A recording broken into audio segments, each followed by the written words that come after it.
Hi guys, my name is Nonema Tigela. Welcome to my YouTube channel. So today, let's talk about the line that has been crossed by Judge Rata's conduct. Yes, let's do that.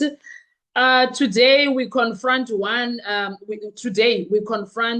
one thing no criminal trial in a constitutional democracy can survive. A judge stepping out of neutrality and straight into the arena.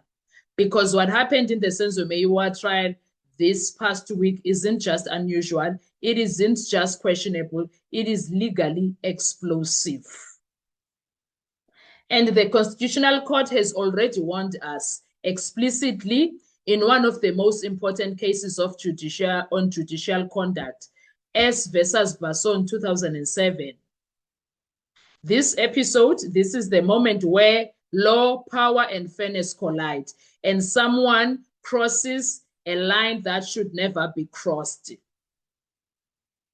The foundations, what the law actually says. Let's get to it. Before we get emotional, before we get political, let's start with the cold, hard constitutional truth. In State versus Basson, the Constitutional Court held a judge may not abandon neutrality. A judge may not assist one party at the expense of the other.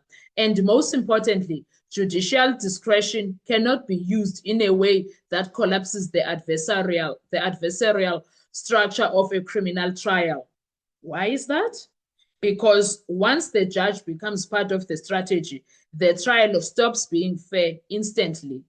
This isn't opinion. This is constitutional law. The state closed its case months ago.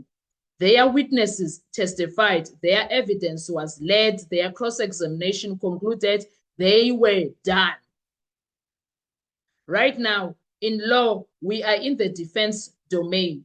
The defense leads the evidence. The defense calls witnesses. The state cross-examines. That's it. That is the architecture of an adversarial system, except that's not what happened here on the Senzo Meyiwa trial.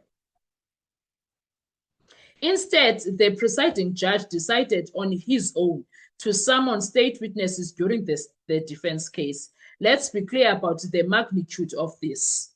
No application from the state, no formal reopening of their case, no compliance with the requirements, indispensable, unknown before, impossible to present earlier, not prejudicial, none were met.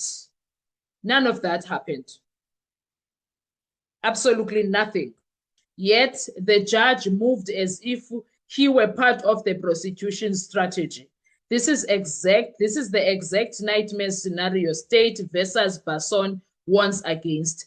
A judge may clarify, a judge may manage procedure, but a judge cannot revive, repair, or reinforce one party's case ever. You can't do that as a judge. You cannot do that as a judge.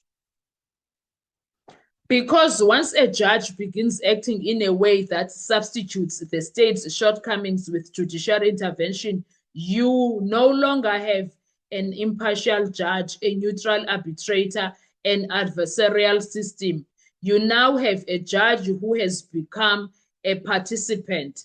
That is against constitutional principle, against case law, against everything the rule of law stands for.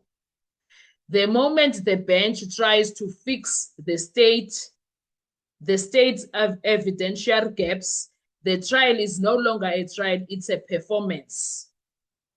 And the accused is no longer facing the state, he is facing the state with the court behind them.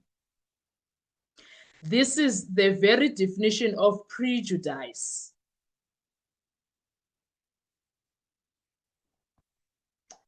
If this conduct stands, the message is terrifying. One, prosecutorial weakness doesn't matter. The judge will patch it up. That's what it means, number one. Number two, defense strategy becomes meaningless. No matter what the defense does, it won't help. The judge is on the state side. There's nothing that they can do. Thirdly, the right to a fair trial becomes optional. There are no rights here because we are doing what Judge Rota wants. Everything that Baloyi wants, it's done. 4, the adversarial system collapses. Well, the system collapsed a long time ago.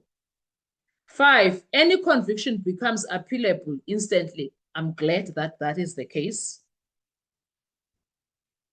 This is not a small mistake. This is not a harmless deviation. This is not something to let it slide. This is the kind of procedural violation that top courts overturn entire convictions over. Because it looked like Judge Rota is all about convicting the accused, including Gwabini. Do you guys see how excited he is and the hint that he makes regarding Gwabini's state of affairs? The state might charge Gwabini. I don't know. He knows. He knows what he's saying. He knows what he's saying. Oh, he knows. He knows exactly what he is saying.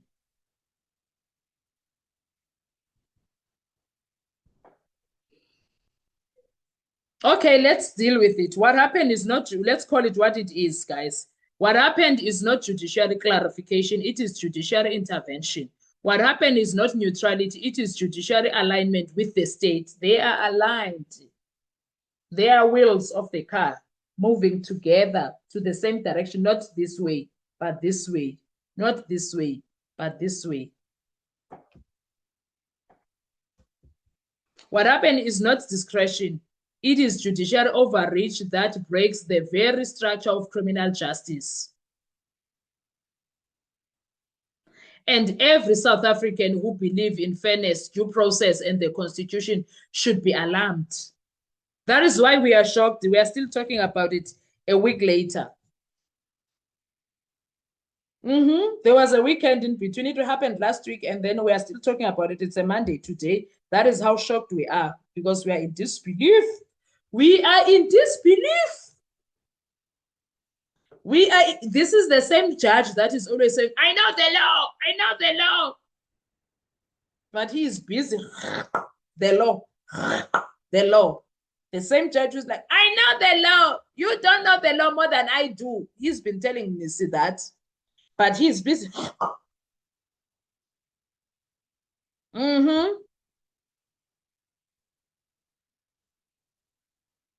What happened is not discretion. It is judicial overreach that breaks the very structure of criminal justice. And every South African who believes in fairness, due process, and the Constitution should be alarmed. This trial has already been met by allegations of coercion, allegations of torture, allegations of forced confessions, questionable ballistic evidence, and changing investigative narrative. Now add a judge who intentionally or not is now shaping the state's case mid-trial. This is how a court loses credibility. This is how justice becomes theater. This is how wrongful convictions happened. I pray that Judge Rota lose all the credibility that he has and is known for everything that he has done in this Senzo Meyiwa case. Imagine coming back from retirement to come and expose yourself like that. Not only just expose yourself like that, but be exposed to an extent that there's no return, there's no comeback from it. Absolutely no comeback from it, because now there's no comeback from this. Guys, there's absolutely no comeback for this. He's in deep. He's in deep in the entire mess. The entire case is a mess. Even Batoyi, who is the head of NPA, said so. Judge Rota is in deep in that mess. Because why does he keep helping the state? State versus Basson wasn't just a case, it was a warning, a constitutional roadmap of what judges must never do. They must never appear to assist the prosecution, which is exactly what Judge Rota is doing. And I am sure Basson's case is known by Judge Rota. He says he knows everything.